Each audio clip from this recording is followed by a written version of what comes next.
Hi, my name is Pip. I'm one of the physios at Sydney Advanced Physiotherapy and welcome to another Sunday Sessions video. We've talked about abdominal separation a few times. We can see it in men, we can see it in women, we can see it in really fit people, and we can also see it in people who have a more sedentary lifestyle. It's really common to see in women after they've had a baby, but most of the time when we see it, people actually don't know that they have it until they either try and do something like a sit-up and they see something push through the middle of their belly, like a little ridge that sits in between their six-pack muscles, or they don't realize they have it until the physio points out that it's there. So just really quickly, when I'm talking about a separation, I'm talking about your six-pack muscles. So you've got a three-pack here and a three-pack here.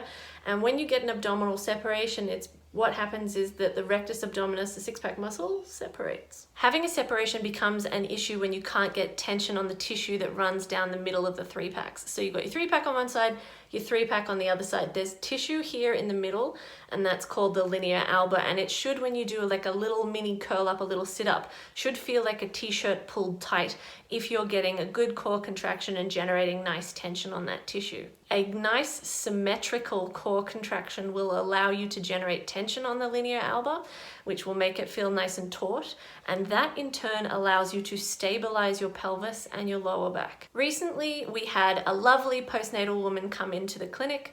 She was getting reasonable tension on her linea alba, but it wasn't fantastic, and her core contraction wasn't nice and symmetrical on both sides.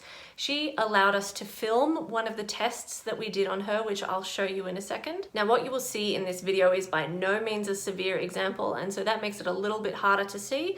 But what you'll see is my fingers are spread out over her lower back vertebrae. She then does a resisted rotation. What I could feel underneath my fingers was that instead of her vertebrae staying nice and stabilized, there was a shear that happened. We didn't do anything to her alignment. We didn't change anything other than her core contraction. Just by changing her core contraction, she was able to stabilize those vertebrae so that when she then rotated again, she didn't lift her bottom off the floor and use all of her upper body quite as much, and there was no shearing present at the lower back then. What that means is that a better core contraction is giving her the ability to stabilize her lower back, which is putting far less shearing force through the vertebrae, through the disc, and will help her lower back stay healthier for longer. One of the things we test in postnatal women, especially when they have back pain or they're worried about getting back pain in the future, is you come on and have a feel of the vertebrae. Now, if they're not stabilizing their lower back well, which will happen if their separation at the front isn't tensing up well, so if they're not able to generate tension on the tissue and contract their core properly, when you're ready, just turn. So you'll see that we get on this side a bum lift when she's trying to turn against a little bit of resistance. I can also feel the bones kind of shifting and shearing underneath my fingers. When that happens, if that continues to happen for long enough, the disc will actually break down and you'll start to see disc bulges.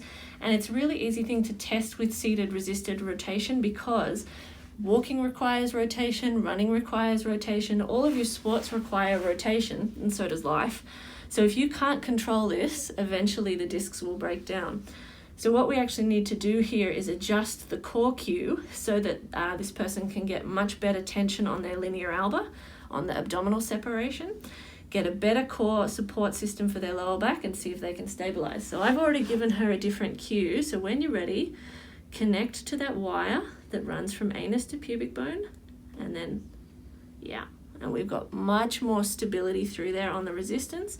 So she still needs to do a little bit of work on her alignment, but that alone, just changing the core cue, has enabled her to stabilize through here, and you're not getting the bum lift anymore. What this means is that a better core contraction will allow her to have better stability of her lower back.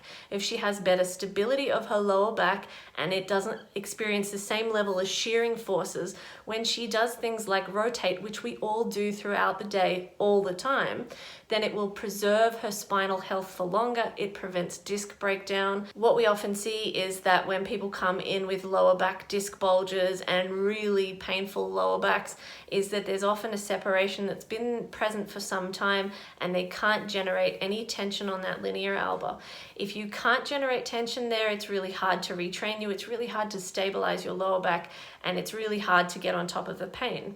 So my hope is that by watching this video, you understand that it's really important to see a quality physio if you have an abdominal separation, that you could have an abdominal separation whether you're a man or a woman, whether you're fit or you're not, and that having an abdominal separation can predispose you to back pain and to disc breakdown. If you need any help with your back, or you'd like to see a quality physio who can help you get a symmetrical contraction and help you retrain that area so you can stabilize your lower back and prevent or treat back issues, then please give us a call on 9416 4410, or you can check out our website sydneyadvancedphysio.com.au.